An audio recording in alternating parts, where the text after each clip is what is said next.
Welcome back to Twist Moto YouTube. Dan from Twist Moto. If you're here waiting for another video on the giveaway bike, we are getting there. We have just waiting for the motor to get fixed and the paint stuff to come back, and then I'll do a video on that. Anyway, weather's going to be crappy this weekend, so we were going to go riding, me and my dad. But anyway, we are going over in this video a important, crucial maintenance item that a lot of people overlook, but this bike is new. It's a 2019, and it only has about 30 hours on it, maybe 35 hours on it. And what we're talking about today is the linkage and the linkage bearings. If you're using a pressure washer, especially a real high powered gas one or something, and you're shooting it in there and blowing the grease out, and it pushes the grease out on its own, plus from the factory like this one, there's not a lot of grease in these from the factory. So this is something you want to do. I've seen 2 or 3 season old bearings just look roached, rusted, and crumbling. So guys, do not sleep on this. It's super easy. All you need is a couple sockets and a couple wrenches. On this one, you're going to need a 13 millimeter, 17 millimeter. On the other side, you're going to need a 10 millimeter, and you're going to need some wrenches, because on this one, actually, there is no through bolt on the dog bones, which is something I don't think I've really seen. So it's going to make it a little bit easier, I think, not harder. So anyway, let's get into it. Quick tip, guys, when you get either, stuff that comes with wrenches and tools, or these are actually out of tool kits that I have just acquired over the years for bikes. These are super handy to have. 10, 12, 14, 17, and 13, 15. These are really nice to keep around just for little jobs like this. They come in handy. They really do.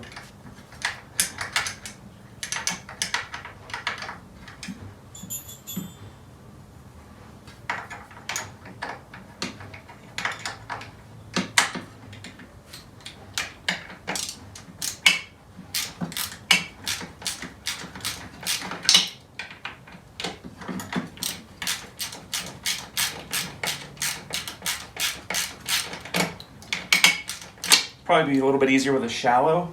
If I had a shallow instead of a deep well, probably make this a little bit easier. Just trying to feel if there's a washer. Feels like there is. It'll come out when we get it the rest of the way out. Gonna get the other side. I haven't done this before, so this is a little bit of a learning curve the whole way through, but should be pretty much just like my RMZ.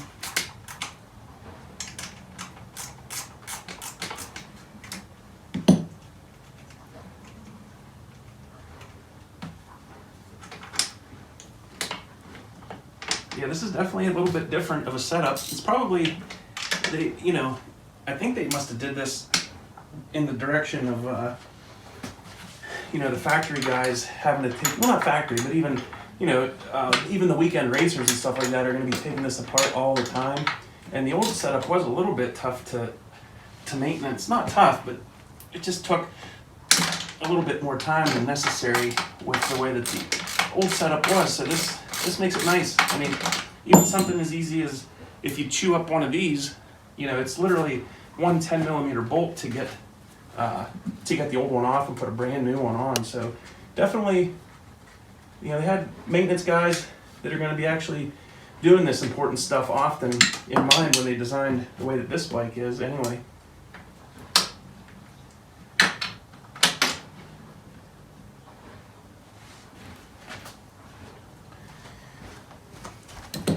Oh, and then quick tip, the way that you check to see if your bearings are bad, guys, with it up on the center stand like this, if you have any play whatsoever when you lift, if this swing arm is moving and the shock is not moving with the swing arm, you have bearing issues, guys, and you've got to change them. And you want to change them before they get to that point, too. You don't want to be riding around on, worn out stuff, because then you end up running into the issue that I've seen a bunch of times on old dirt bikes that I bought and wanted to fix up and stuff. That's where you actually ruin the actual linkage and the dog bones, because they get worn so bad from the horrible bearings. So guys, don't let it get to that point. Do this and bite the bullet and do it once every season, or if you're gonna not want to do it every season, at least do it every other season. This needs a little persuasion. Just a little persuasion. Hopefully it comes out with this.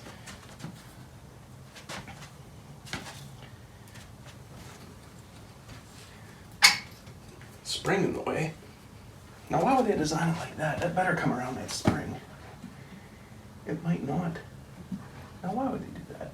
It's all good. Just have to pop one spring off, but all it takes is a little bit of a different engineering design there to make that so much easier.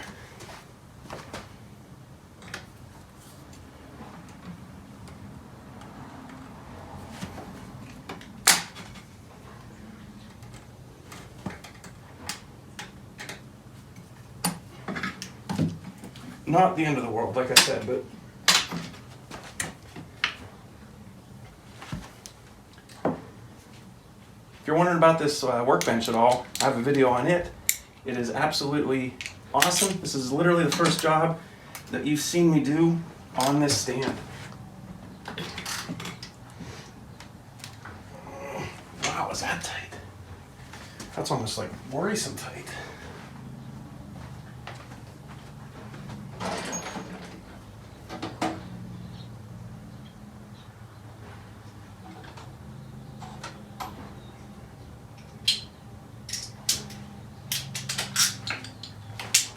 If I'm honest, that's so tight that it's you're supposed to be around like 30 to 40 foot-pounds usually.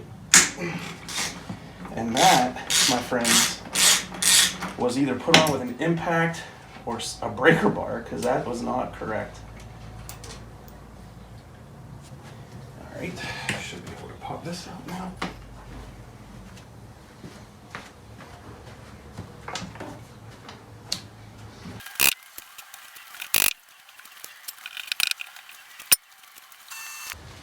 Good news is we got the dog bones off. They got bound a little bit funny. I've never really worked on this before, so it's just a little bit different than my RMZ, but we did get the dog bones off. Luckily, these bearings look nice. They're just gonna need cleaned up a little bit and some fresh grease. Nothing wrong with them at all. But it is good that we changed them because they're pretty dry in there, to be honest. I'll show you here in a minute. But it's definitely good that we did this because by no means was this loaded and packed with grease.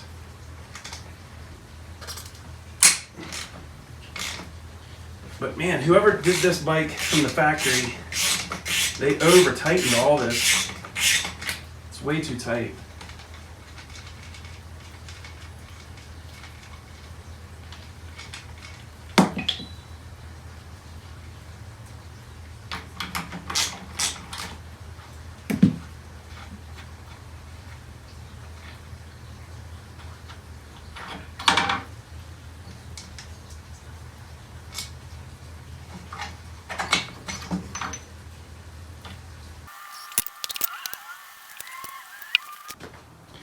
Now, as you can see, guys, nothing here is in horrible shape. I mean, a little bit dirty. It'd be nice to clean these up. Even the wear bolts, these don't look too bad. Clean all this up. But you do want to make sure, you know, that you don't lose these bushings, obviously, that go on the outside to keep the dirt and stuff out. They do pop out pretty easy. But we will, I'll open this up and show you what we're dealing with here. Grab a little screwdriver.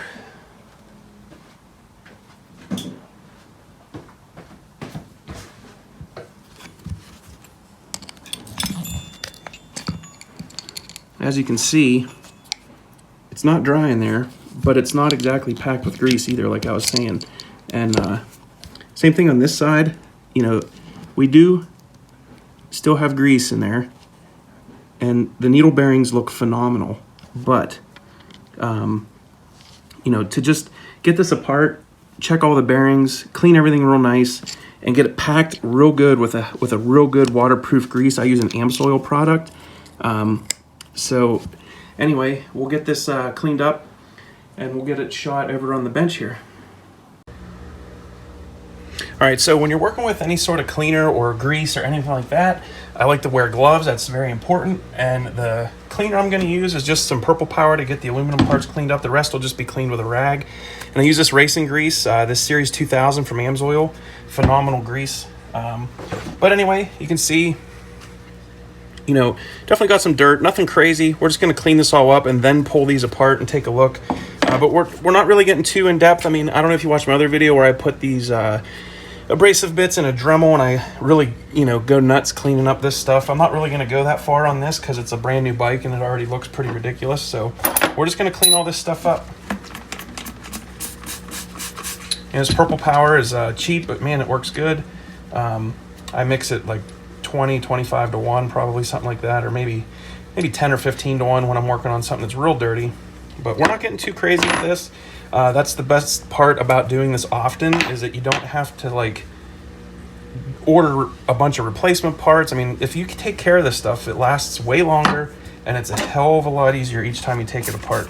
You know, like when I got my 2015 RMZ, I wish I was doing YouTube back then, because that was a 2015 RMZ with about 50, 60 hours on it.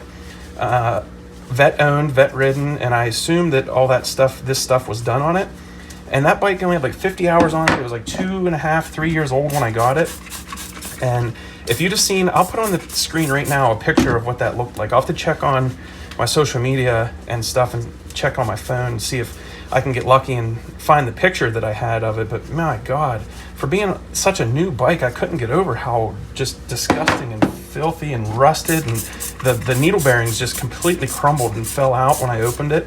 I couldn't believe it. I had to order it had everything ruined. All this aluminum was marred and stuff. So I literally found a ultra low hour replacement that was essentially brand new. It was off of a like a 3-hour demo bike that a actual dealership local to me was parting out. So I got almost a brand new linkage and bearings to replace that. But yeah, this is something you want to do often, because especially if you're getting in there real close with a pressure washer, you're going to blow that grease right out of there.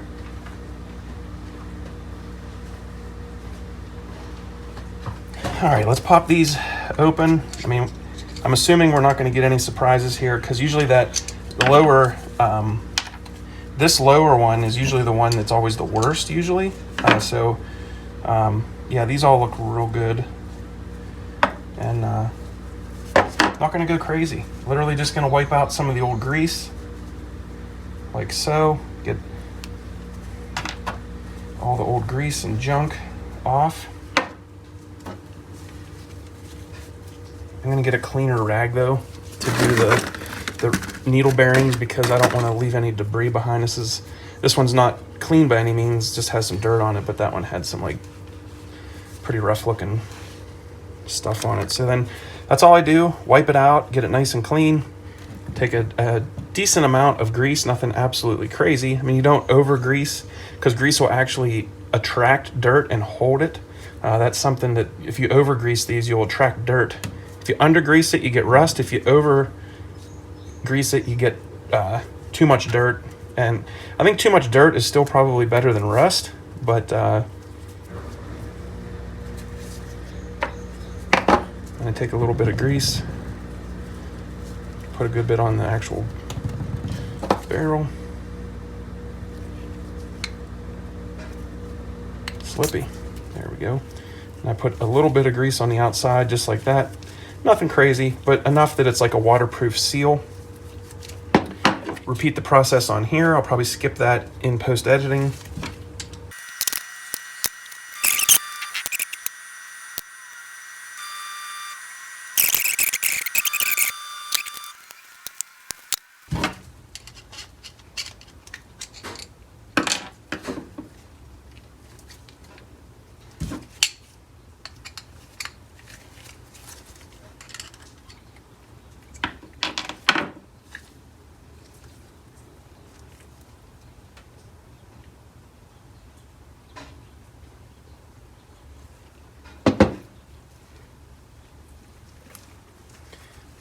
This looks so good inside, I'm not actually even going to run the rag through. Just going to get the old grease off of this. I'm going to just pack a little bit more grease in here. Nothing crazy. Same thing, just put a little bit more grease on here. Put this back in. Like so. These are literally, you know, not even dirty because the bike is so low hour. Pop these back in. Same thing with this one. We're not going to get too elaborate with these. This one I probably will clean and everything, because this is the one that sticks down lower. This one eats the pressure washer the most and eats the mud and dirt and water you splash through the most. So this is the one that you're going to want to probably clean more so than the others and inspect the most, because this one will take the most damage.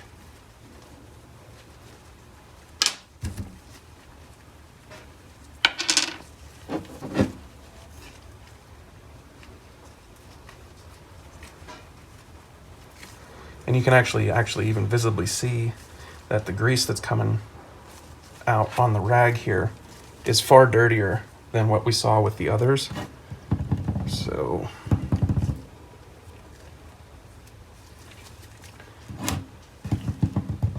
toss some grease back in there.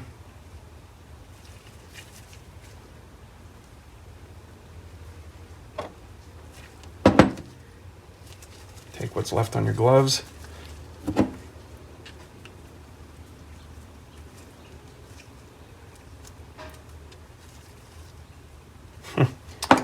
This grease is like really sticky and it's pulling the needle bearings.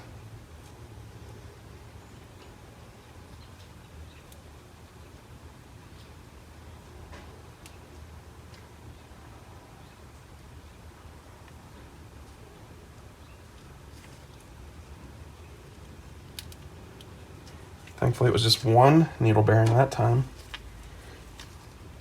But that's how dry they come from the factory, guys. That's why you really want to do this, especially, you think you get a brand new bike, you don't have to do stuff like this too often, but actually on a brand new bike, you probably need to do this a little bit sooner than you definitely think, just because of the fact that they come pretty dry from the factory. Anyway, let's get this back on the bike.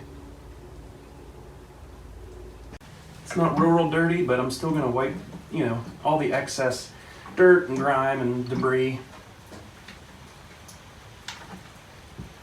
And usually, especially on these newer bikes, guys, it's self-explanatory how this all goes back together. You're going to have the stopper for the bolt on one side, and then the washer would go on the other. So it's pretty self-explanatory, especially with these. These are marked. This one's marked left. So it's pretty easy to see that this would go here. Bolt goes through. Washer. Lock nut on the back.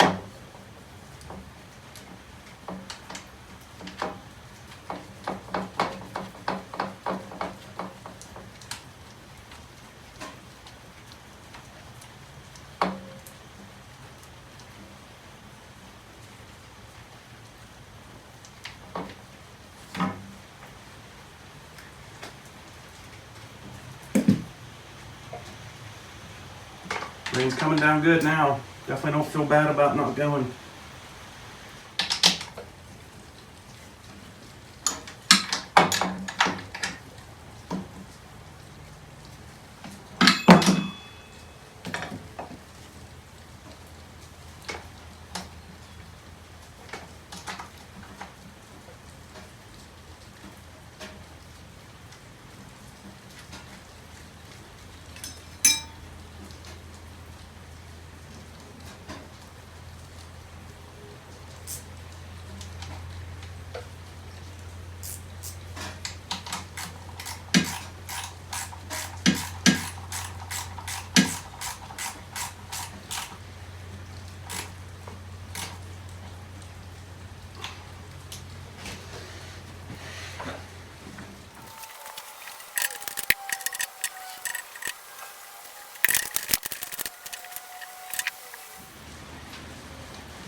Now you could, when you clean this, spray a little bit of metal protectant or metal penetrant up in here where these metals meet. That's always a good idea. I have plenty of grease on this though, it should be plenty.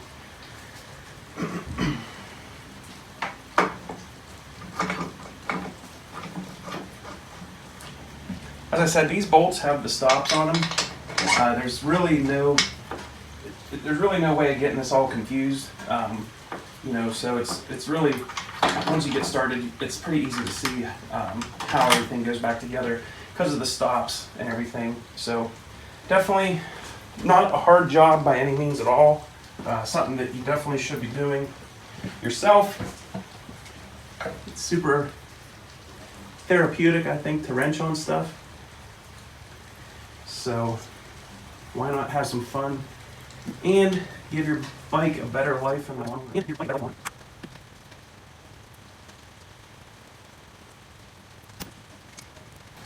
And luckily the bolt lengths and the nut sizes and stuff like that are all same deal. You know, self-explanatory, not anything to get confused.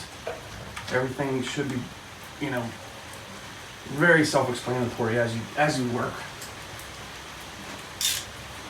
But the sequence that you want to do things in is the important part. If you do them backwards, it's really hard to get to the shock bolt, and it's really hard to get the thing apart, and then you get frustrated, start cussing out why you decided to start something.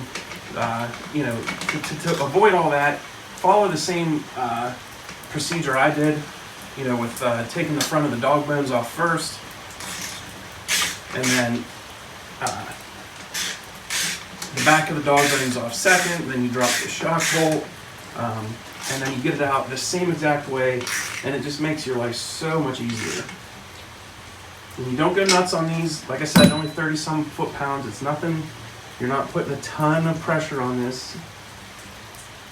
Stoppers on my side. Now this is the one that might fight me a little bit, even though I have the back wheel